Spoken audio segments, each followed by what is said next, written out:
Pero mamaya itutuloy natin tong istorya na ito. Pakinggan muna natin itong balita na ito. Pinakulala ko lang sa inyo kung sino si Franco Mabanta kasi baka hindi nyo kilala kasi kami, ito si Claire Castro bobo kasi. Wala naman kasi alam sa politika yan. Ngayon lang naman nagpolitika yan. Dati naman ang content niyan tungkol sa batas eh.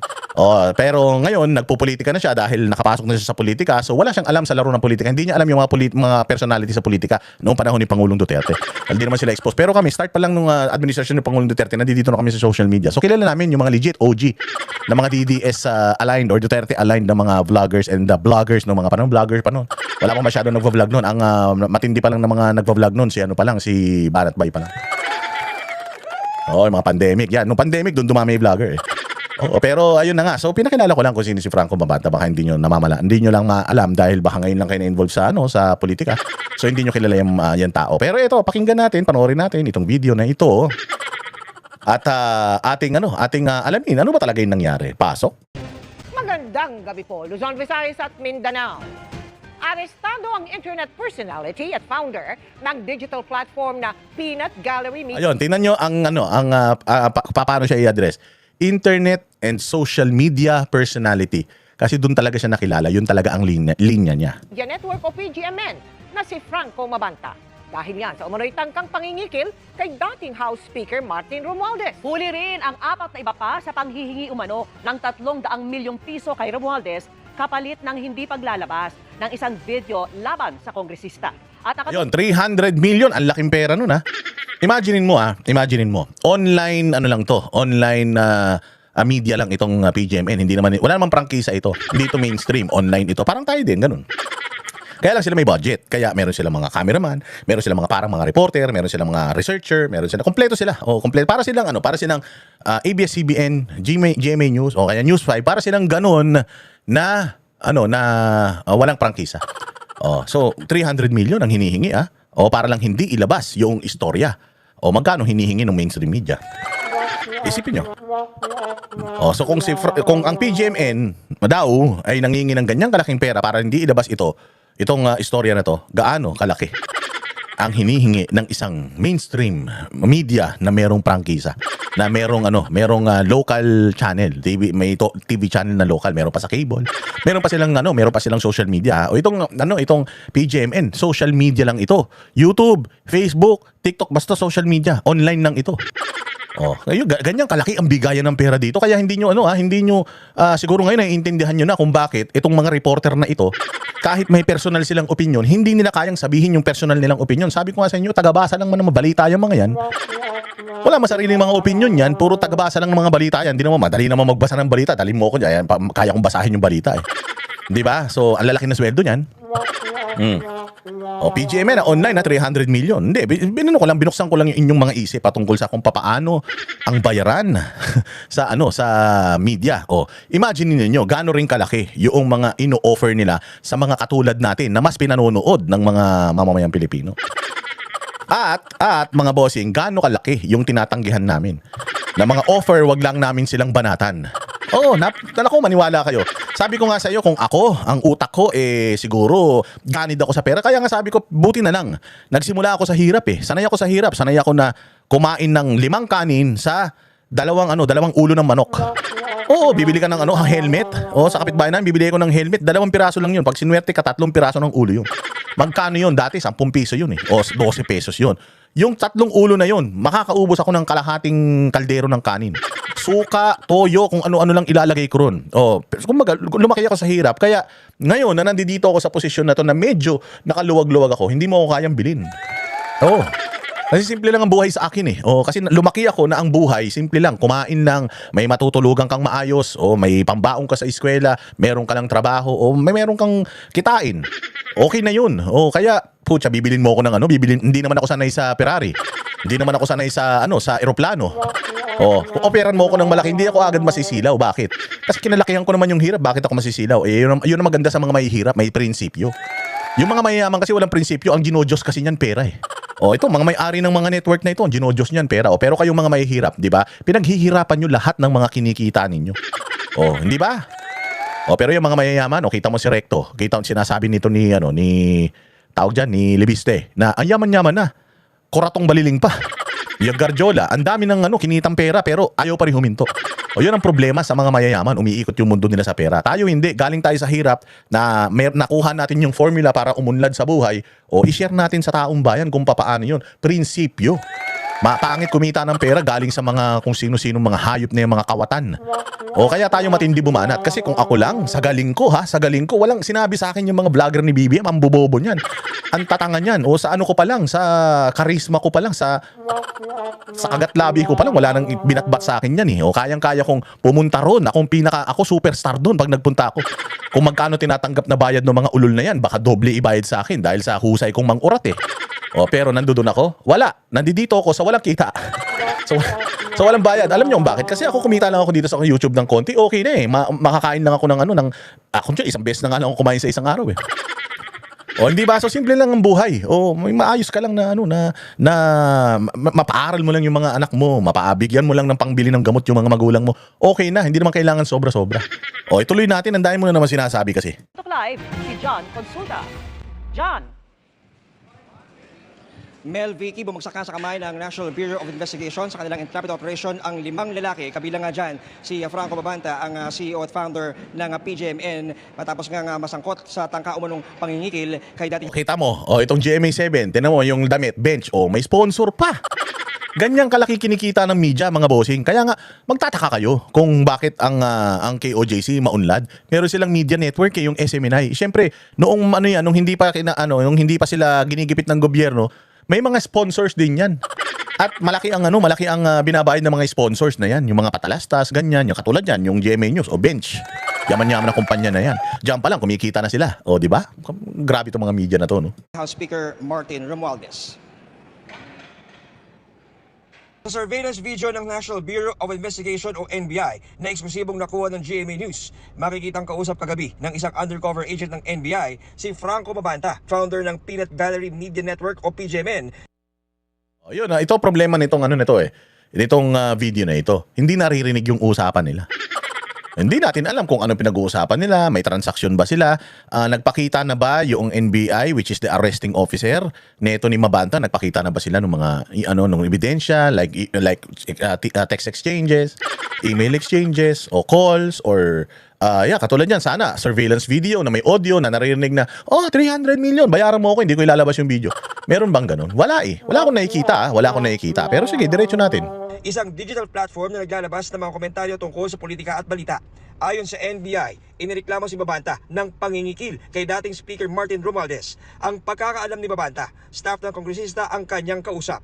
Dala ng undercover agent sa isang hotel sa Makati ang isang duffel bag na may laman ng manong pera para ibigay kay Babanta. Pero di tinanggap ni Babanta ang duffel bag at sinabing dalhin na lang ito sa isang country club sa Pasig at ibigay sa dalawang lalaki. Yun yung istorya ha, binibigyan siyang duffel bag, di niya tinanggap. Dalhin na lang daw ito sa isang country club, eklat-eklat. Bakit hindi tinanggap? Sige, ituloy pa natin. Naka-face mask. Pagdating sa country club, iniabot ng isang grupo ng undercover NBI agents ang 3 maleta at isang duffel bag. Ang usapan, laman ng mga maleta at bag ang halagang 75 million pesos na kinikikil umano kay Romualdez. Pinasok ng dalawang... Grabe Romualdez, maleta talaga. Maleta ha. Mahilig talaga si Romualdez sa maleta, no? 'Di ba? Kasi kung pera ni Romualdez to, kasi ganito yan, hindi ka pwede magkaroon ng marked money. Kung ikaw NBI ka, wala ka naman pera. Wala ka naman sigurong ganito kalaking pera, mga 100 million, 75 million, 300 million. Wala naman pera yung ahensya nyo na ganyan. Wala naman budget yung pera nyo, yung ahensya ninyo. Kumbaga, i-request ng ahensya ninyo yung pera na yan sa Pilipinas siguro, sa gobyerno. Pero syempre, kung wala rin pera gobyerno, so ngayon, hingin nila yung pera na yan kay parang ransom money, di ba? Kinitap yung anak mo. May kunyari, yung ransom, bigay mo sa akin, ako mag-aabot kasi entrapment ko. Let's assume this money is from Martin Romualdez and this money is 300 million. Saan ang galing to? Sinong bangko ang naglabas ng 300 million? Bakit hindi ito nag-trigger ng alert sa AMLAC? Anti-Money Laundering Council. Bakit hindi ito nag-trigger? Kasi pag nag-withdraw ako ng malaking halaga, tinatanong pa ako, saan ko gagamitin? Ba't nag-withdraw ka ng malaki? Pag naghulog naman din ako ng malaki, saan galing to? Bakit ang laki nito? So hinihingan ka naman kung ano-ano. Ito 300 million. Tapos hindi nagreklamo AMLAC. Tapos walang trigger sa mga bangko. O saan galing tong pera na to? Ito ang mga dapat iniimbestigahan. Sinong bangko ang naglalabas ng ganito karaming cash? Ngayon, let's assume itong cash na to galing kay Martin Romualdez. O, naku, dahil mo pala talagang pera. Kala ko ba naka-freeze yung asset mo? Akala ko ba frozen ang account nito? Bakit nakapaglabas to ng ganitong pera? Kasi pwede na, dapat sabihin ng NBI, kanino tong pera galing? Itong pera mark money na ito, galing ito sa NBI mismo. Ba't may ganyan kalaking pera NBI? Magkano lang budget ng NBI? Ano sila nagkaroon ng ganyan kalaking pera, di ba? O itong pera na to, hindi to sa amin, kay Martin Romualdez to. Tapos minarkahan namin yung mga pera. O kasi yung pera minsan, yung mark money, di ba, pagka ikaw nag-entrapment ka, meron ka, police ka, tapos meron kang huhulihin na pusher buyer ka ng shabu. Meron kang 2,000. O, yung 2,000 na yun, madaling hingin yun sa istasyon. 2,000, tapos pupulbusan mo yun. Pagbigay mo sa nun, sa tao, pag hawak niya, tapos sinuli siya, makikita sa kamay niya na may pulbos. Pag nilapatan ng ilaw, so positive. Positive yun, mga bossing. O ito, mantakin mo, lalagyan mo ng pulbos, ganyang karaming piraso ng pera. Malay-maleta. Saan galing yan? Hiningi mo yan sa istasyon? Dahil pera, paliwanag nyo nga, NBI, kung saan galing ito, itong pera na ito. Kasi, naguguluhan na rin kami. Kung galing ito kay Martin, parang napaka-imposible dahil freeze yung asset eh. Freeze ba yan o freeze-freezan lang? Ang daming talagang, daming red flag talaga dito sa balita na ito eh. Naka-face mask ang mga maleta at bag sa country club at idiniretso sa isang kwarto kung nasaan si Mabanta. Pagkakuha ng hudyat, pinasok ng NBI ang function room na inupahan ng mga suspect.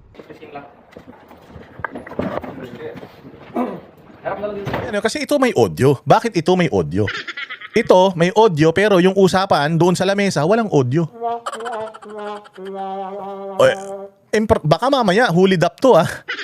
Hindi ko sinasabing hulid up pero baka mamaya hulid up kasi pwede naman eh para may ebidensya na kaagad yung usapan, yung kwentuhan katulad nun, yung pag-aabot ng duffel bag tapos hindi tinanggap, dapat na-document yun. Maganda sana kung merong may boses yun.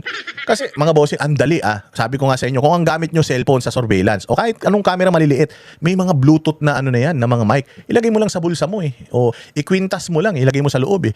May maririnig na yung usapan eh. Bakit yung usapan doon sa lamesa, walang tunog, pero nung entrapment operation na, nung nandiyan na, may tunog na.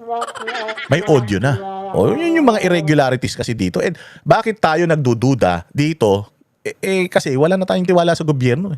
Napakasinungaling kasi talaga ng gobyerno kaya ang hirap ng paniwalaan kapag operations ng gobyerno, ang hirap ng paniwalaan eh. Pero ituloy pa natin.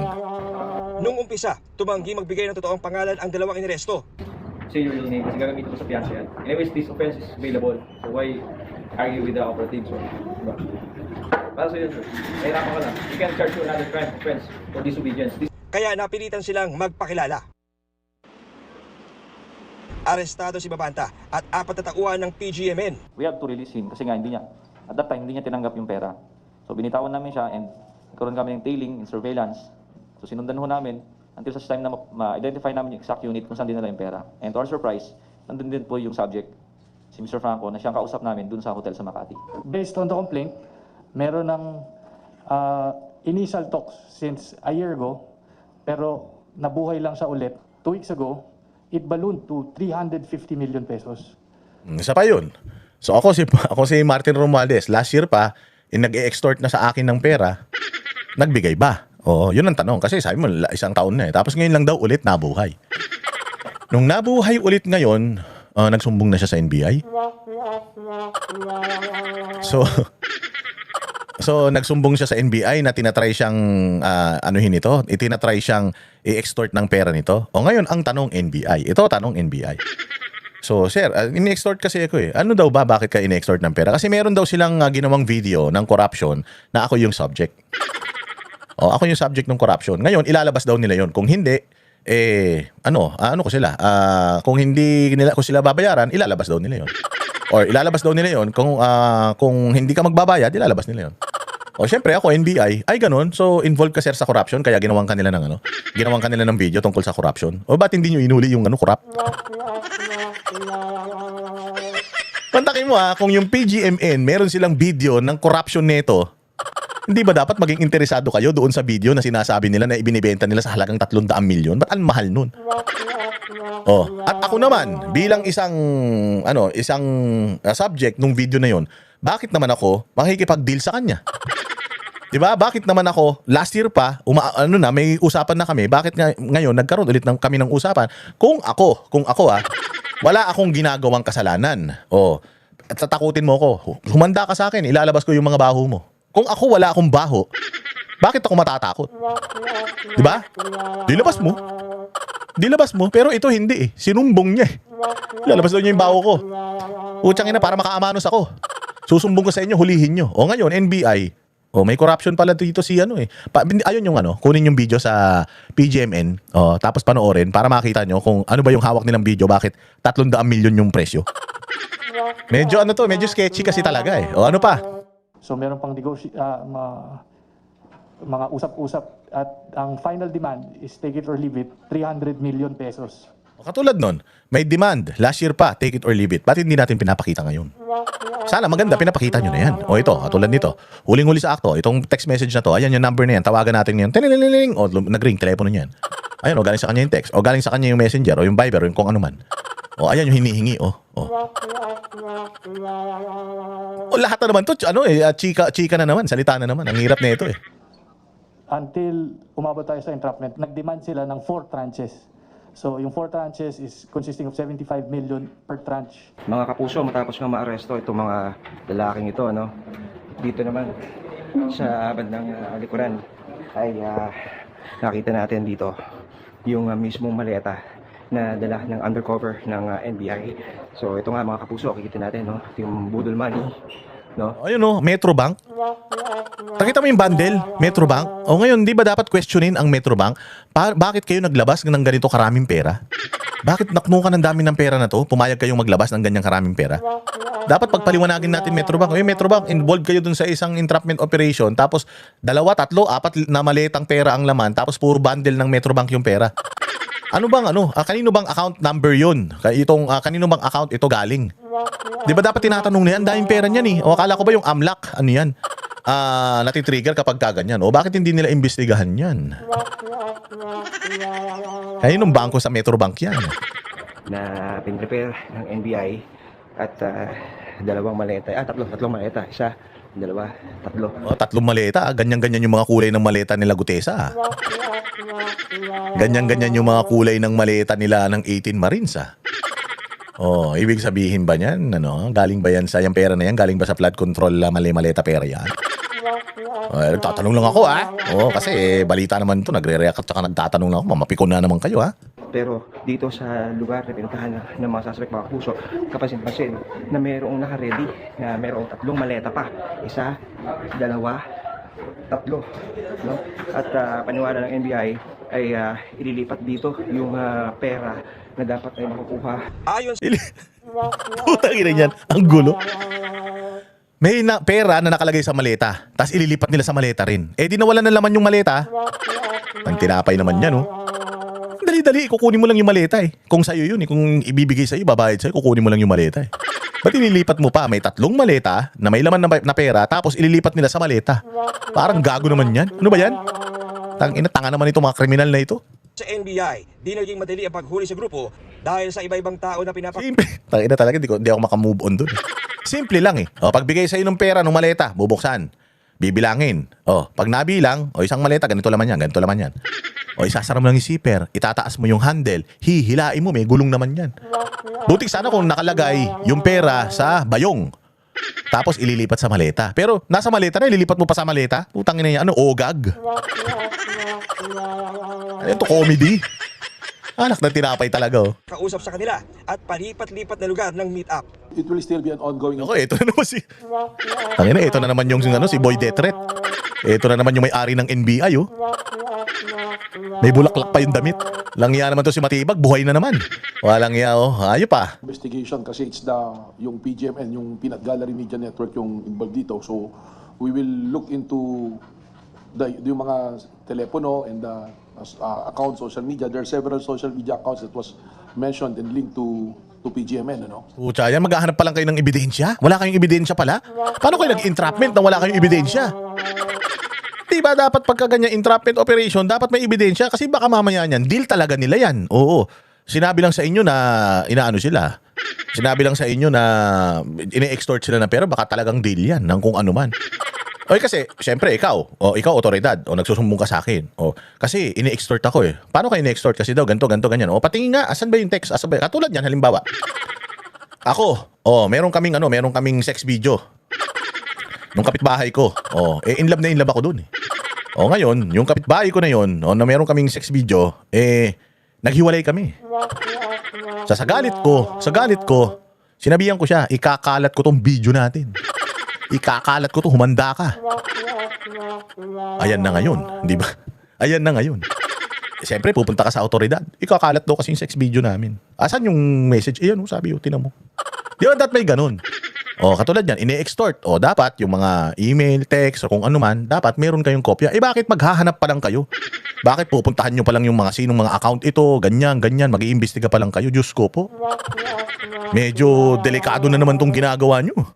Nang kunin namin ang panig ni Babanta sa pagkakaaresto sa kanya.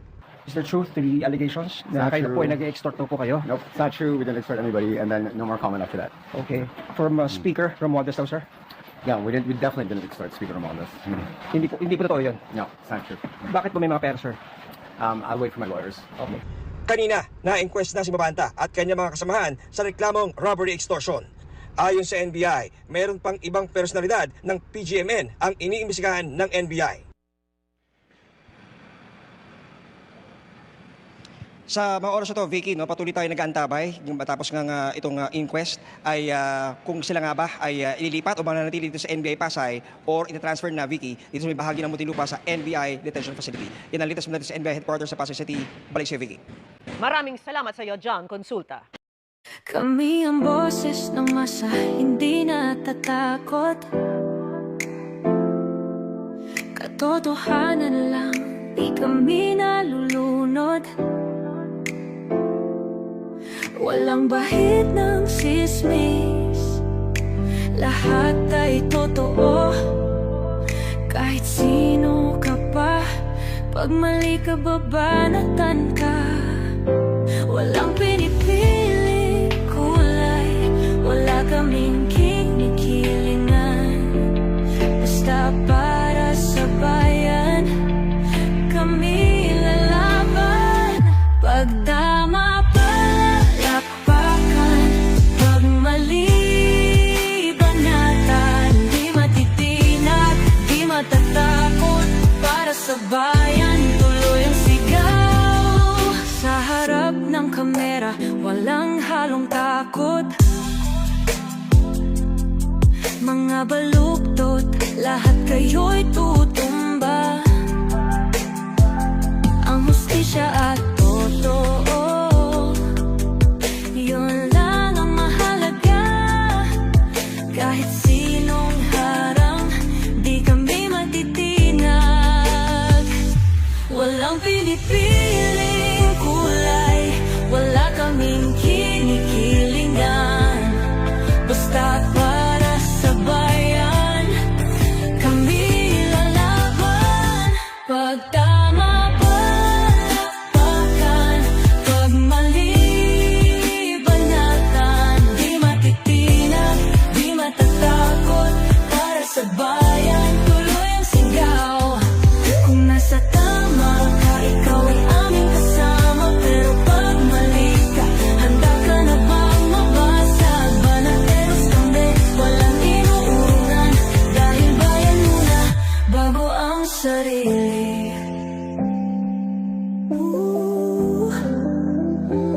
Bago ang sarili.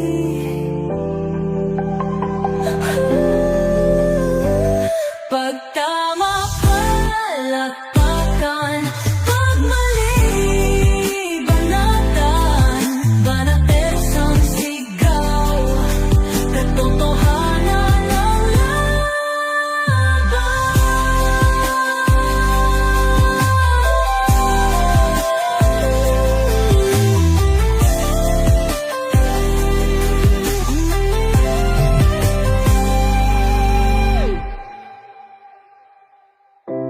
sa harap ng kamera, walang